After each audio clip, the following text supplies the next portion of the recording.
The recollection of forms of spirit in James Joyce's Finnegans Wake continued. We are still on the battlefield of Waterloo, which means that Humphrey Chimpton Earwicker is still in the privy. The unnerved gnarly bird that is given to superstition is in a very terrible land of bleak barred fields, with a knapsack upon her back. A cul-de-sac of rubbish, having pilfered, is picking here and pecking there. Pussy, pussy, plunder pussy. Affrighted of the noise, especially of the cracking of thunder, but the battle is now over, peace ensues, and she borrows a coachman's lamp the better to see by, that she may find every spoiled good that she can.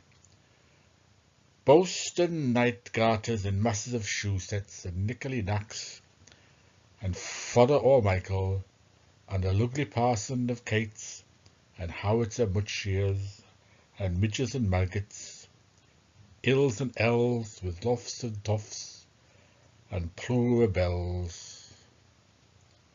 The content of A.L.P.'s sack are many gifts that she is to present to every one of her 111 children, purloined the gifts,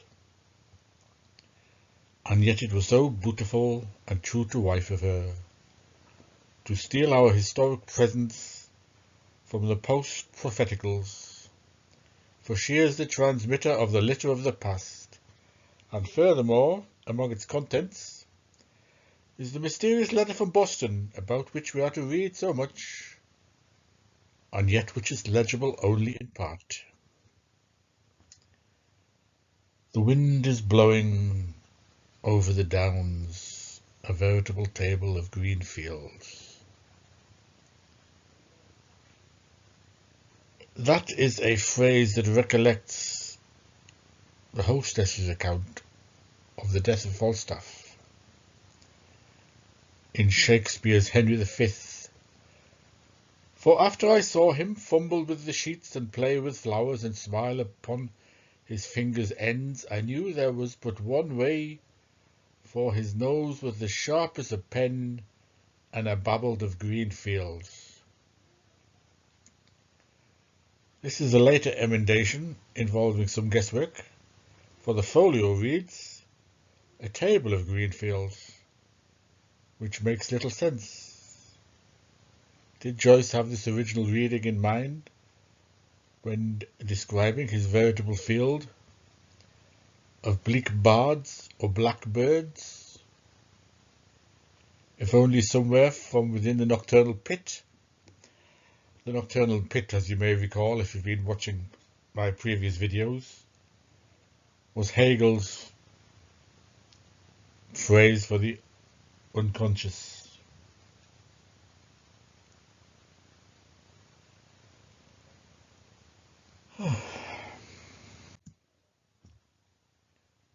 With a Christmas box apiece for each and every one of her chiller, the birthday gifts that dreamt they gave her, the spoiled she fleetly lay at our door. Stephen Heath, citing verbatim one of the text's many allusions to itself, remarks that the text is precisely that letter self-penned to one's other.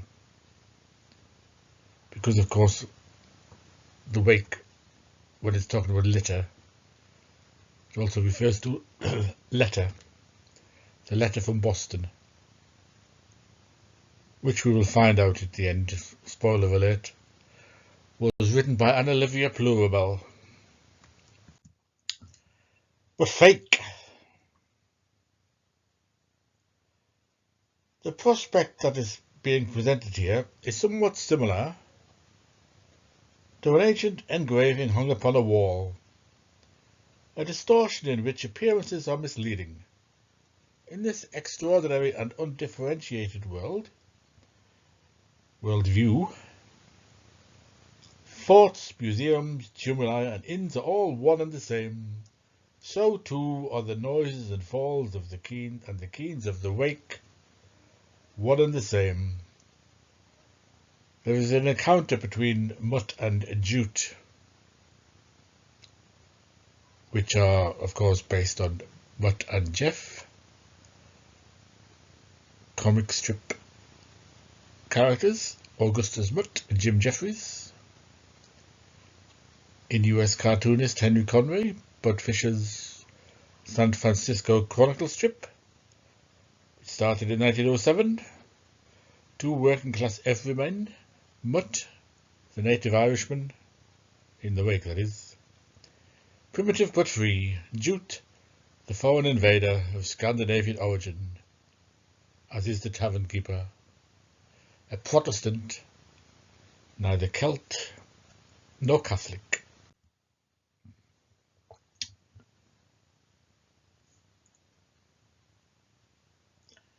Mutt asks Jute to peer into his bin, which is a mound, to see all manner of curious signs there. For though there are as yet no written records in the world, was, is, and shall forever be writing its own runes.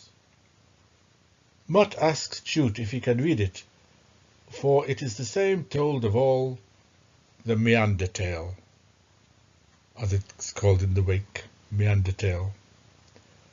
I like that word, from Neanderthal, obviously. Neanderthal, which I suppose is a good word for the wake, told and told again.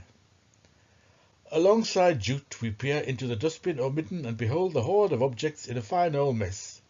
An axe, a chisel, a ploughshare, to break the earth's crust at all hours, ploughing backwards, forwards, oxen at the yoke, bellicose figurines mounted and armed, a gun, flints, cooked peas, coins, pellets, rocks, oranges, thorns, olives, and beets, age-addled owls' eggs, and rotted cheese. And Mutt adds, if Jute but knew it, all these heterogeneous materials amount to a wild confusion of potential alphabets. English and Futhorc, Hebrew and Greek, F's and Q's, P's and R's, Alephs with Beths, and Gimmeths and Daleths, deltas and gammas, betas and alphas, epsilons, W's and S's. Every word he explains has come down to us from the most remote of times, transmitted through the ages in a process of ever-changing forms and meanings. We can only hazard a guess at just how many readings in all there are in the great melting pot of a book that requires a lifetime to read. Who oped it closeth thereof the door. Door, a word meaning deception. On the end of the wake is a door, an exit, or an entrance. On the end of the letter is a tea stain, made by the hen, Belinda Dorans. Because you know the wake ends with the word the, which is French for tea, tea. I think in a previous post I might have called the hen Brenda or something. Anyway, the hen is called Belinda. Right, marching on. Beneath such thematic symbolism and linguistic eventiveness, Erinnerung is in operation from the start with the word riverrun, upon the utterance of which sound, the riverrun representation having been expressed, intelligence then appropriates the riverrun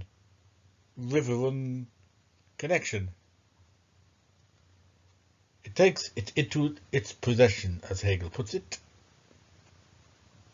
or as he put, well, he didn't put it that way, he put it in German, zu dem ewigen machen.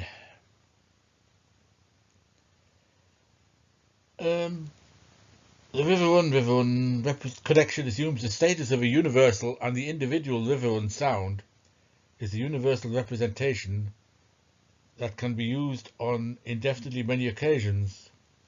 The river-run representation and the river-run it may sound like I'm talking about the same thing here. I mean river-run as in the literal meaning of river-run, and river-run, river-run as a representation, and river-run what it actually is. Literally, I suppose, the course of a river. The meaning are objectively combined, and in future will go together for as long as the name remains unaltered. Now, the name river-run appears in many guises. I've given a couple of examples.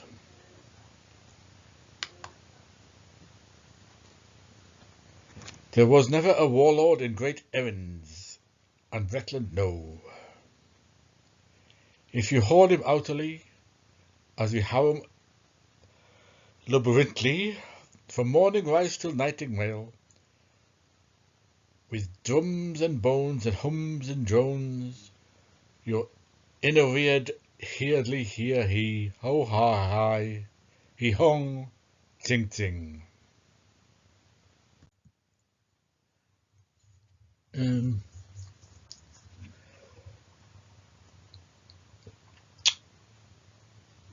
Where was I? That is to say,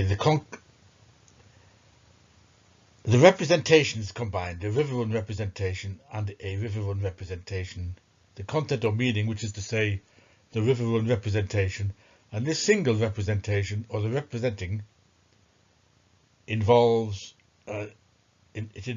eternally complex or concrete in virtue of the fact that it fuses together the representations of river-run, the word, and of river-run, the actual thing, with the content as its reality.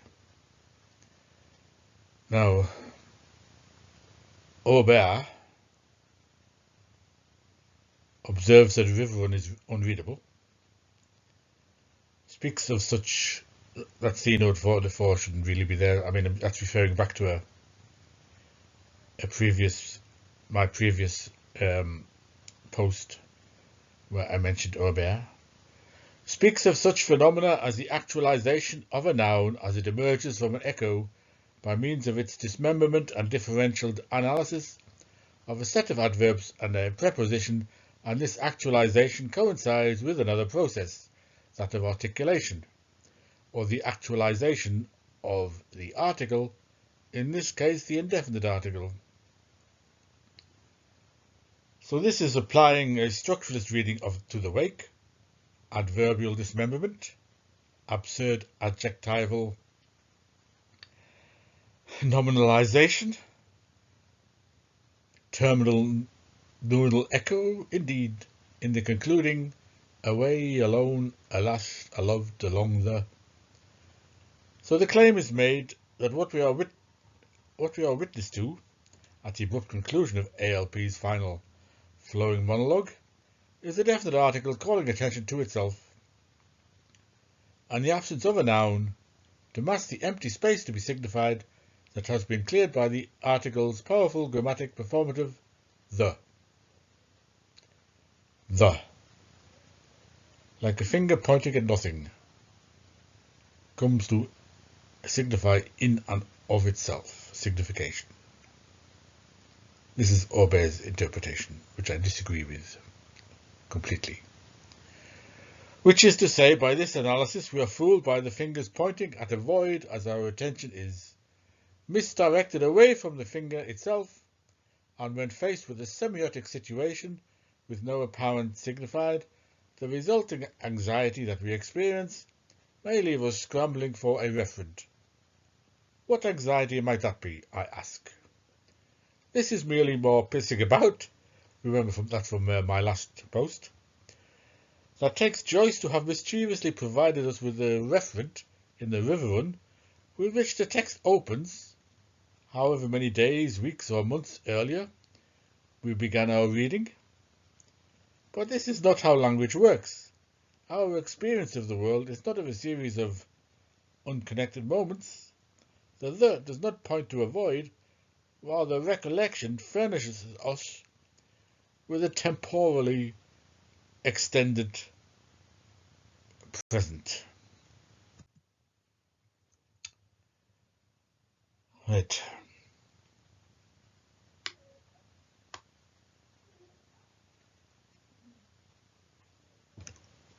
This is something that Hegel expands upon in his philosophy of mind. This unity of consciousness and self-consciousness involves, in the first place, the individuals as shining into each other, but in this identity the distinction between them is a wholly indeterminate diversity, or rather a distinction which is no distinction. Hence their truth is the universality and objectivity of self-consciousness, which are in and for themselves reason.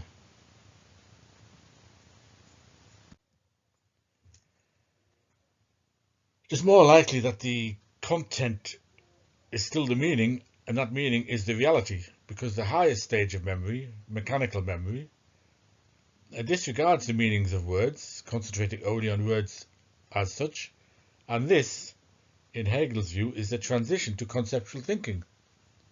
The problems Aubert identifies in reading River Run are really problems of geneticism and witnessing.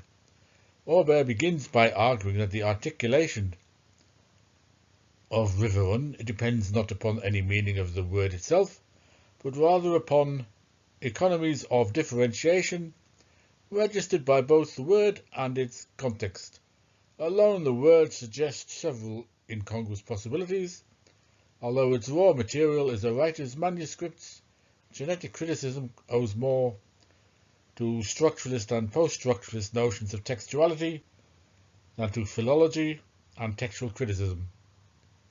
For genetic criticism, the chief concern is not the final text, but the reconstruction and analysis of the writing process.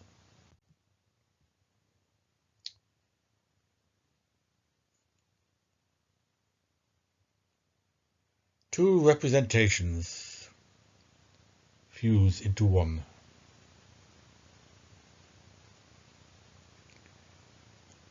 The position is strengthened by what has been said about habit. Hegel talks a lot about habit in the philosophy of mind. That the soul thus makes itself into abstract universal being and reduces the particularity of feeling of consciousness to a determination in it that just is habit. Habit, like memory, is a hard point in organization of the mind. Habit is the mechanism of self-feeling, as memory as the mechanism of intelligence.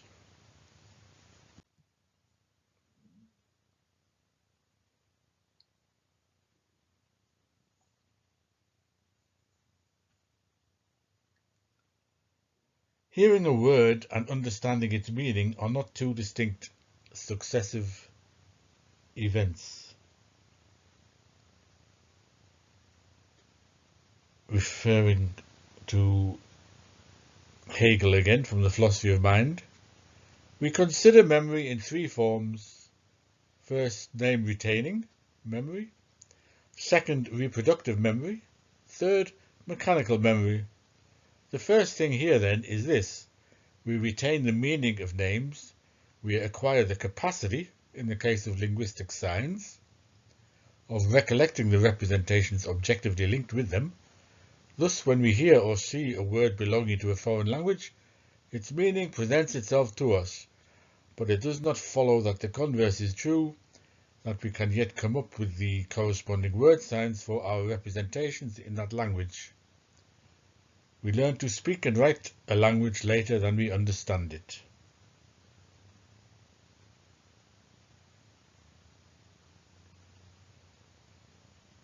And furthermore, understanding a word does not require any intuition or image of what it denotes. As Hegel says, the name is thus the thing, as the thing is available and carries weight in the realm of representation. Reproductive memory has and recognizes the thing in the name, and with the thing, it has the name without intuition and image. Right, I'm coming on to the tale of the prank queen in a minute. But the mode of knowing that is picture thinking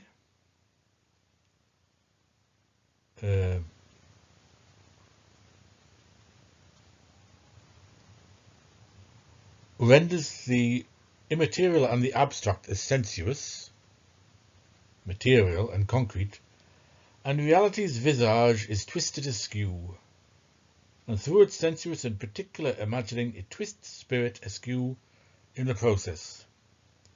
A perfect exemplar of a frequently occurring form of knowing in which the sensual concrete predominates while the abstract is cancelled out. The museum or music room episode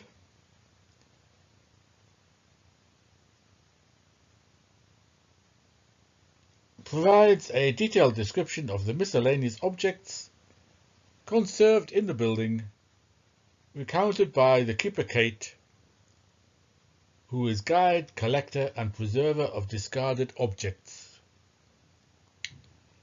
Anna Livia Plurabelle, also, as just recounted, is a collector of the litter of the past.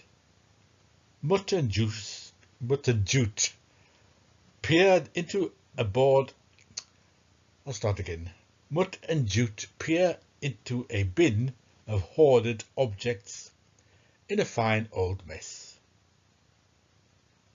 Throughout the wake, we come upon clusters of words having a common factor, be it the name of rivers, insects, of words in some particular language, or from a particular source. And where they appear, they are always apposite. And Kate points out some miscellaneous souvenirs from the Battle of Waterloo, the supreme trophy, a hat, no lesser a hat than the 111 hat of Napoleon, the very Napoleon hat itself. Napoleon is, of course, Napoleon.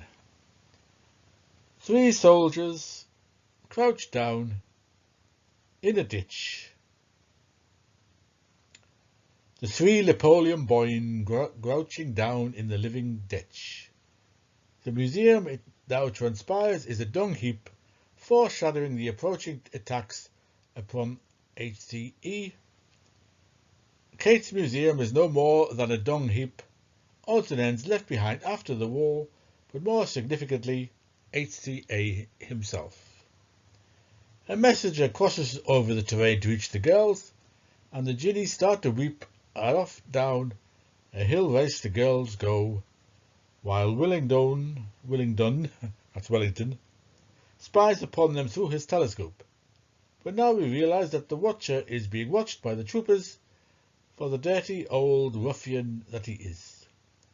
And such a crossfire situation is the most persistent symbol in the wake of HCE's sin.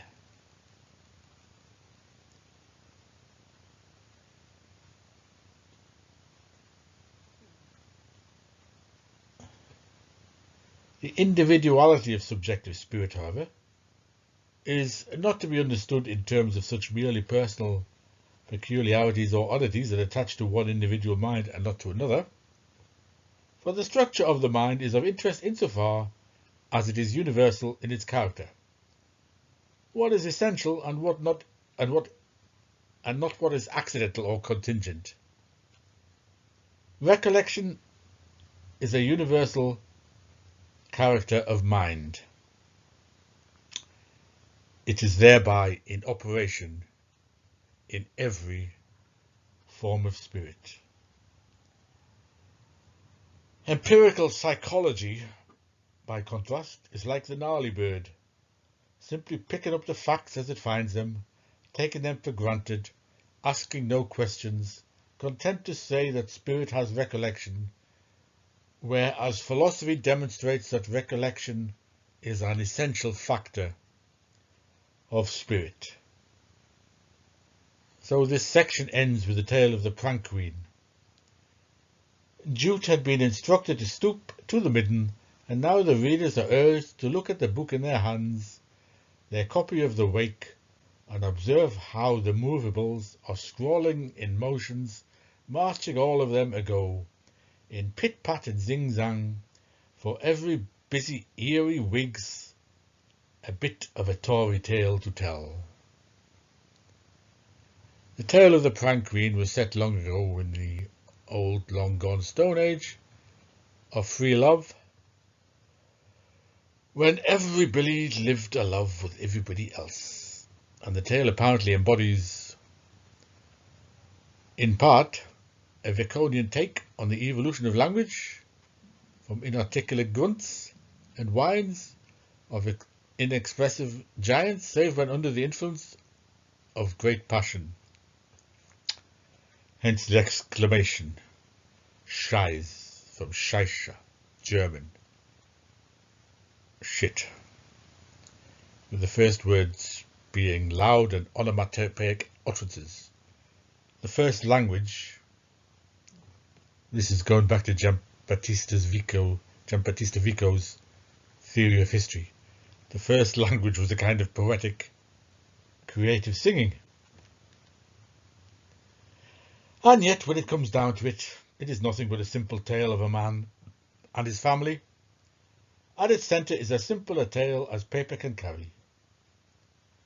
It may well be simple, however, but it is the only one we have to tell, and though we may well tell it 1,000 times over, it never comes out the same twice. And they shall echo and re-echo forever and ever.